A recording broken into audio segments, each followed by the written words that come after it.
So as we head into the trade deadline, the Toronto Maple Leafs are all the talk for the NHL. Is Kyle Dubas going to pull another rabbit out of his hat? And do the Toronto Maple Leafs actually need to make another trade, or is this the best team that they can go forward with, or is this the team they should go forward with and keep their assets for next year? We're going to discuss all of that right now. Now, one of the ways we can go ahead and take a look at what the Toronto Maple Leafs may or may not do is by taking a look at moneypuck.com and analyzing some of the advanced statistics behind the Toronto Maple Leafs forward and defensive pairings. It's a great way to look and take a look if there's any holes. We know Kyle Dubas is an advanced statistics nerd. That's one of the reasons he ended up getting this job. And whether or not he's good at it or not, according to Leafs Nation, is still up for debate, but I think he's pretty good. And when we take a look at these statistics, I think it shows one very clear place that Kyle Dubas is going to focus in on, and one clear place and one clear player that Dubas is going to target going into the trade deadline. And that man is Ben Chariot,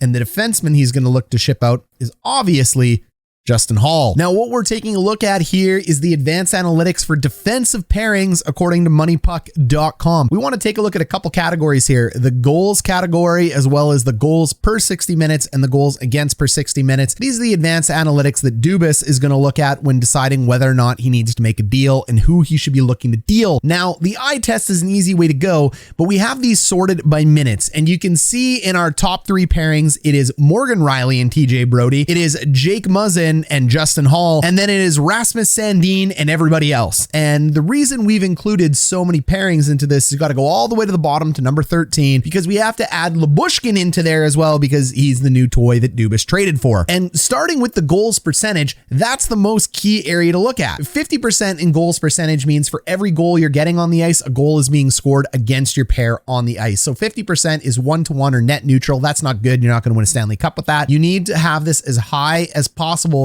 in order to be successful. And if it's below 50%, it means you're allowing more goals than you're putting in. So now that we go here and take a look, you can see where the hole is, and it's that one white area in number 2, pairing 2, which is Jake Muzzin and Justin Holl. Look, Holl has 42.5% paired with Jake Muzzin, and when you take a look at the right-handed category, you can see that they allow 3.14 goals against while only putting in 2.32. Morgan Rielly and TJ Brodie, they're strong enough. They're not the best pairing in the NHL, but they're good enough and they're positive. That's going to help you win a Stanley Cup. And then you take a look at all the Sandine pairings. When Sandine is playing in the third pairing, he's clearly a very productive defenseman. It's simple to see. Wherever Sandine plays, and he normally exclusively plays in the 5-6 role, they end up with way more goals than against from that 5-6 pairing, and that's awesome. You need your bottom pairing to be able to carry some workload if you're going to win a Stanley Cup, and Sandine has shown time and time again he can do this. Even when he's paired with Justin Holl there at number 5, they're still productive. So that tells us a couple things. That tells us Justin Holl is actually a fine 5-6 pairing defenseman, and for what he's being paid, he is actually paid like a 5-6 pairing defenseman. Look, that is where he rolls. That is where he fits in. But because of the cap crunch, he ends up having to move in to the 3-4 pairing. And the interesting thing to notice is that the Sandine Holl combination is actually a little more productive than the Sandine Lyubushkin combination. But there's other intangibles that go with it, especially around the fact that Lyubushkin's a big, nasty right shot defenseman. So I like the Sandine Lyubushkin pairing much better. So that leads us to the simple conclusion: Justin Holl is going to be looked at for dealing. Now let's go ahead and take a look at the forwards. I don't think there's much room to make movements there, but we just want to do our homework. And what you'll see is that the top 6 for the Toronto Maple Leafs is not bad. The Tavares, Kerfoot, Nylander line has the most amount of minutes, and they're net neutral. They're 50%, and that's not where you want them to be. Now, there's been a lot of talk around Leafs Nation about not being happy with Captain John Tavares' level of play, and it's showing in this line right now, so your eye test isn't fooling you. Usually what your gut is telling you does end up showing on advanced stats, but you got to check it to make sure you're making the right place. The pragmatic thing to do. But Tavares isn't going to be traded. He's not going to be moved. He's the captain of the Leafs. This is the line. Tavares and Nylander are the line. Go ahead and add another player. It could be Kerfoot or anybody else, but that's the line that's going to stick. So you just need John Tavares to step up.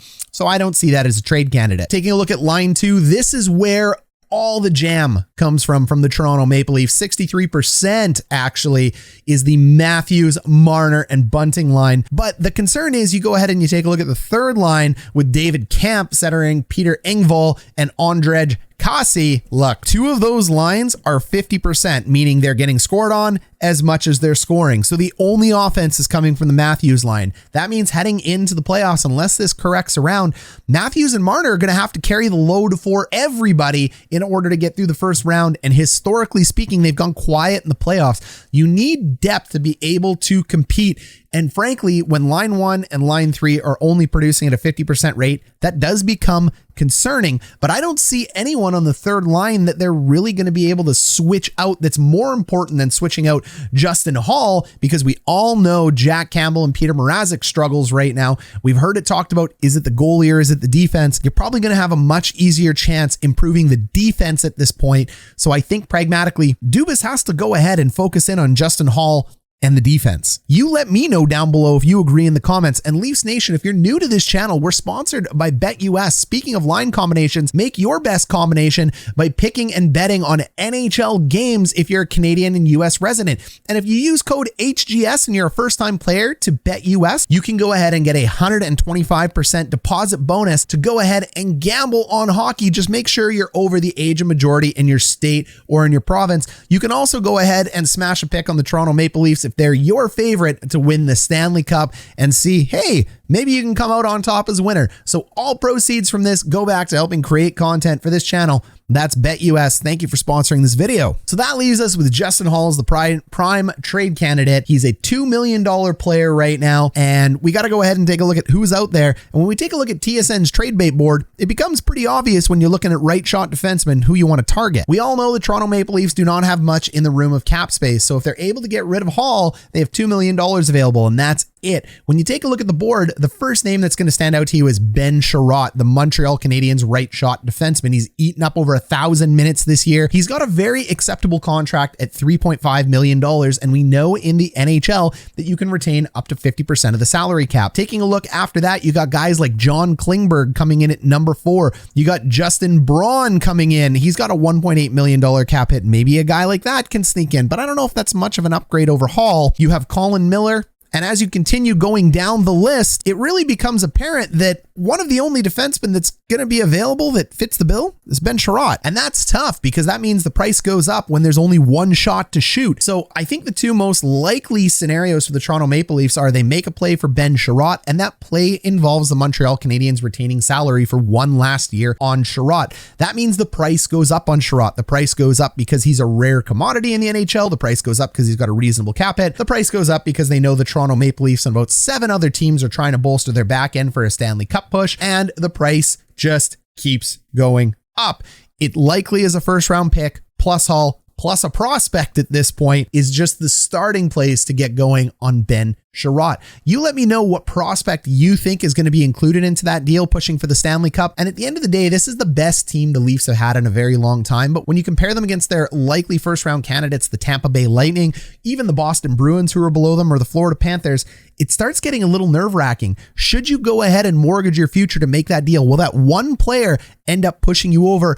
I'm going to say I would do it, just because the Leafs are so hungry for a cup and this is it. I don't know if you're going to get any closer. If you take that heart out of the argument, I wouldn't do it. Pragmatically, I just let it roll with what the Leafs have, because when you take a look at the Tampa Bay Lightning, the Bruins, or the Panthers, you kind of go, oh, when you look at those advanced stats, those are damn good teams, and they might be in deep because the forward combinations, the defensive combinations of those teams are just lethal. And we can see it here for Tampa Bay. Look, their rank number 1 in terms of minutes are their third line, and their third line's a very good line. Their third line has a 75% goal differential. That's psychotic. That is a dominant advantage third line, and we know that the Toronto Maple Leafs third line is 50-50. So that's going to be a terrible matchup for the Leafs come to the playoff time. You know their line 2, which is Stamkos, Killorn, and Cirelli. They're deadly as they come as well too. 72% for a line 2. That's going to line up against the Tavares line, who is also a 50-50 line, and that is a very deadly line. That's 2 big advantages going to the Tampa Bay Lightning. And then you go ahead and take a look at number 4 on here. That's the point line. That's the number 1 line,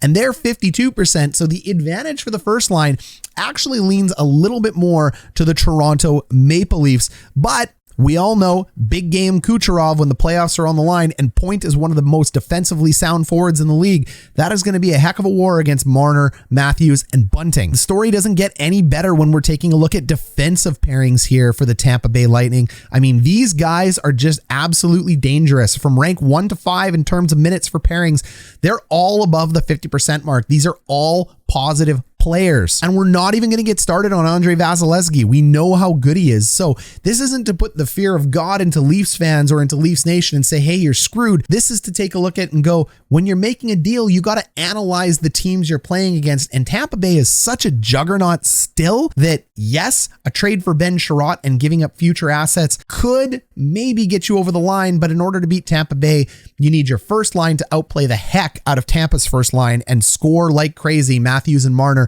You need Tavares to step back up, and you better hope that third line of Tampa Bay doesn't torch you. And you got to get around one of the NHL's best goalies and best defensive cores. This is a tall task. This is a brutal matchup for the Leafs. It doesn't get any better with the Florida Panthers and their offensive lines, and it doesn't get any better with the Florida Panthers and their defensive pairings as well. Their top 4 defensemen are super solid. The Boston Bruins top 3 lines, the Coyle, Bergeron, and Halua line. Look, these guys are still a very, very competent team. They have some depth, and they have a very good line one that can score on you. Their defensive lines are nothing to shrug off either. I mean, they're just producing at high point percentages. Toronto is doing it by driving a line one down other teams' throats, and Matthews and Marner carrying the weight of the world on their shoulders. Austin Matthews for the Hart Trophy is a very logical argument at this point in time because he is playing so strongly. Bunting is a very logical argument for the Calder Trophy right now.